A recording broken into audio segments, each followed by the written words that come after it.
Hey guys, Sean P here, and welcome to the third video in my series on moving to Victoria. In this episode, we're going to go deep on the steps I followed when I moved here to shop virtually. Now, whether you're not going to get any chance to visit at all, or maybe you just have limited opportunities to come out and look at properties, there are going to be some great tips to help you make sure that you don't miss anything along the way. So if you find value in this, make sure that you like and subscribe to this video so that you don't miss anything else that we have coming up. And in the meantime, I've got lots to share, so let's dig in. Okay, so the first thing that you're going to need to master if you're shopping virtually and you want to love the home that you end up in is becoming really comfortable with understanding how to evaluate a community, a neighborhood, without actually having the opportunity to visit. So there are several little things that you should make sure you spend some time looking into before you settle on a community. A great example of this is what the housing stock in that area looks like. We see people sometimes who are really attracted to the idea of living in a younger home, something less than 10 years old. And yet they also love the idea of living in an area that's close to downtown and amenities. And usually the downtown core of a city will be part of the oldest area in that city. So you're gonna have a lot of older stock that's been slowly updated and renovated over time. So you might find that you have this mismatch between what you're really hoping to see and the listings that you're getting sent. And it's not through the fault of your agent or anything like that. It's literally just that you're shining your flashlight on the wrong part of town to find the kind of stock that you really want to live in. The second thing that I'd encourage you to really spend some time looking at is all of the amenities and features of the community. So this could be things like schools and rec centers. Are they well rated? Are they close by? I also really encourage you to look at things like walk score. What's it like in that community that you're thinking about living in? If you want to pop out and go to a bookstore, a corner store, a cafe, or a pub, sometimes these things are just unavailable. And you can end up in a community where you might need to walk for an hour plus to get to some pretty basic amenities. So take some time and just get familiar with the area that you're looking in. Other things that people often skip is just Googling the address of the house that you're thinking of moving into. Walking around the neighborhood on Google Street View can be a great way to get an idea of what the area feels like. And even looking at what the elevations in the community are like. Are you gonna be walking up and down a hill every time that you want to leave your house? That kind of thing could be a factor. If you got young kids and strollers, that could be really exhausting. Just bear in mind what it's gonna feel like in the day-to-day. And then the last thing that I really encourage, and this is something that a lot of people might not think of, but will give you a really great glimpse of the who that live in your community, is search online for local community groups. So you can search on Facebook and on Reddit are going to be two of the main places that you're going to find these. And there will be people from just about any community who band together and share tips, brainstorm, rant and rave about things that they love or hate about what's going on in their area. And they just talk about what's going on. You'll get a really good idea of things like crime rates or what's important to the people who are part of the community where you're living, just from seeing what they're sharing in these localized groups. And it's a really easy place to be a fly on the wall and just get a feel for who you're gonna be living next to. Okay, the next thing that we're really gonna need to get strong at if we're gonna shop virtually is maximizing what we get from virtual tours. So we're not able to walk through these properties, but there's a tremendous amount that we can do to learn about them. The first being the stuff that's provided to us by the actual listing agent's marketing. So usually if they're doing a good job, you're gonna have things like a video, tons of photos, and a floor plan. If they provide this to you, you can learn so much about the property just from this.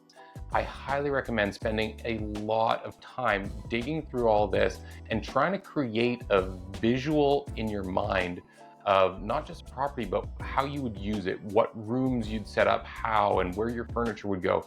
It's an exercise that can be a bit of a brain tease, but in the long run, you're gonna get a much better feel for the space. And while you're at it, think a lot about the flow of the rooms, how you would interact with the space, and things like natural light, and you'll get a really good feel of whether or not it's a fit. Sometimes you'll fall in love with the photos, but then you think about actually living in a space, and because of your family makeup or whatever other reason, it's just not a good fit for you. So it's better if you take time up front, then you walk away without risking living in something that really doesn't serve you for a long time. Now that's the first layer.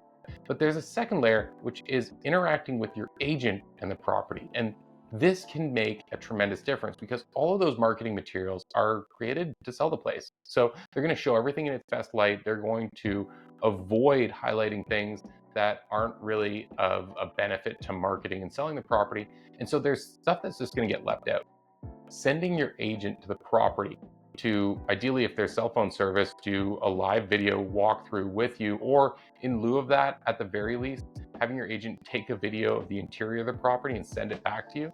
Doing this can make a huge difference in what you'll actually see because you're looking for the stuff that wasn't highlighted in the virtual tour. Are there signs of things like moisture or efflorescence or other things that could be a hint at long-term damage that's slowly been happening or poor maintenance? Another thing that often is neglected when it comes to property tours, because it doesn't really look sexy, but is super important, is storage. So think through little things like where you're going to put your coat when you come in the door, or how much storage there is for things like your clothing or your Christmas decorations or your camping gear.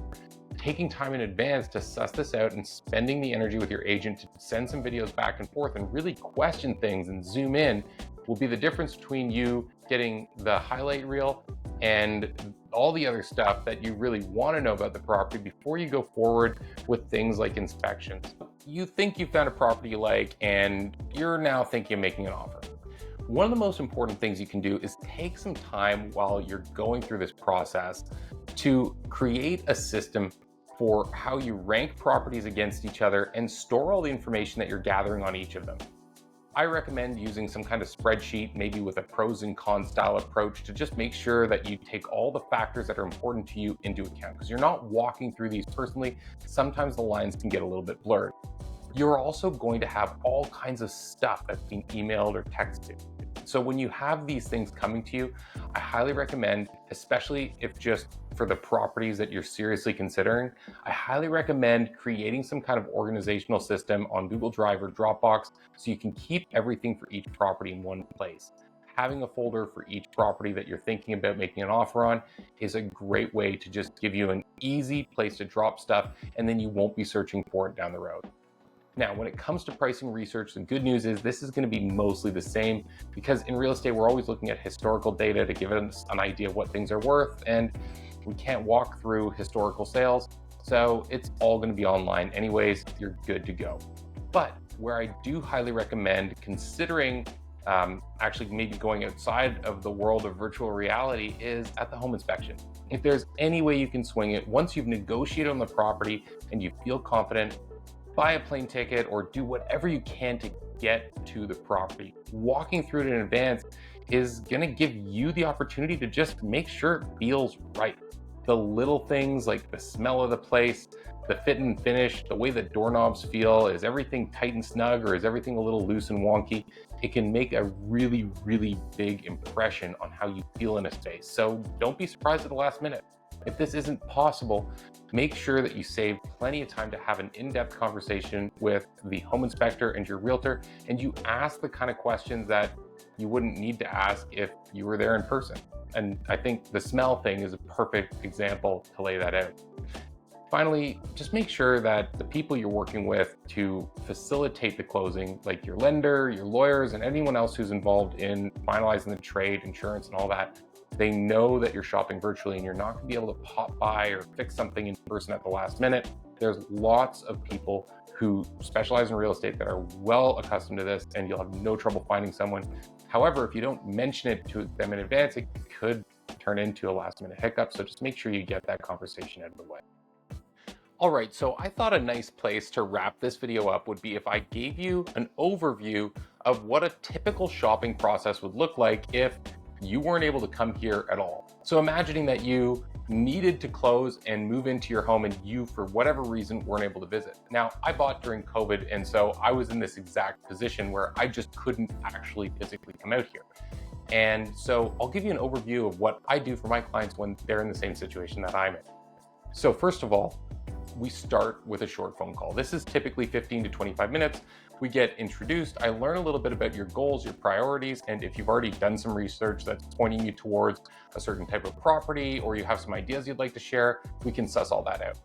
From there, we block a longer call, and we're typically going to do this on video, something like Zoom. During this call, I'm going to give you an overview of the process, and I'm also going to give you 2 or 3 concept purchases.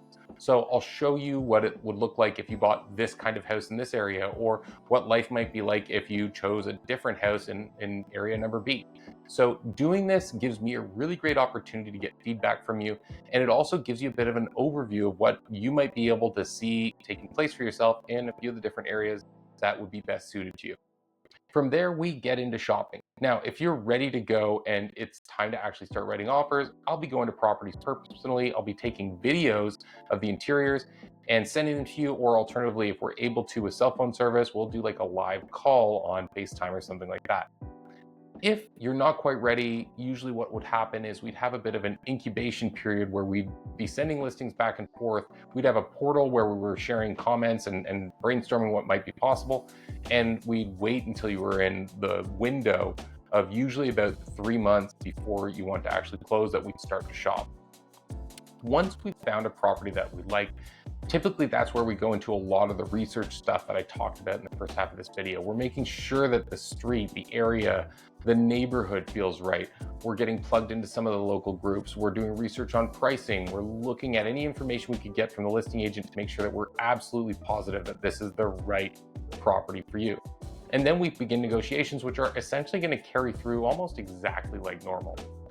Once we've secured the property, I'll be your eyes and ears on the ground when it comes to the actual home inspection and being there for all the contingencies. So I take care of all of that. And again, if possible, I really like to utilize video so you can actually be with the home inspector and walk around the house and get a feel for exactly what all of the concerns look like.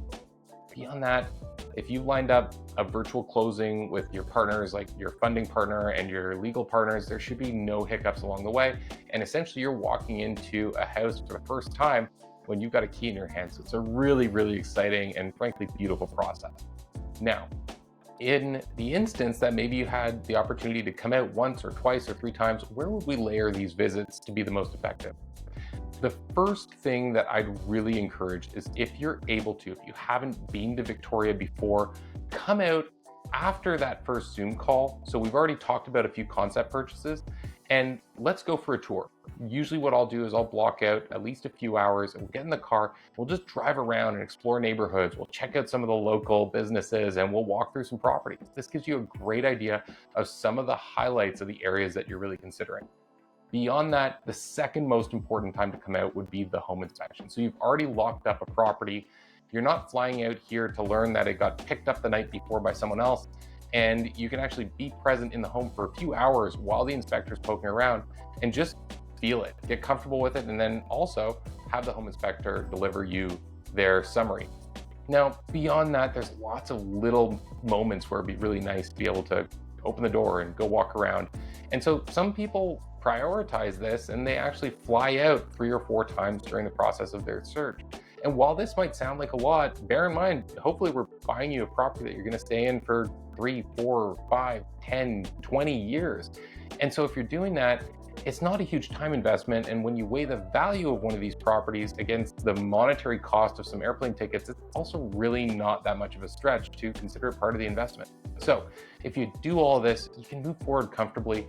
And frankly, you're not going to have a lot of surprises along the way if you take the time up front to do some research.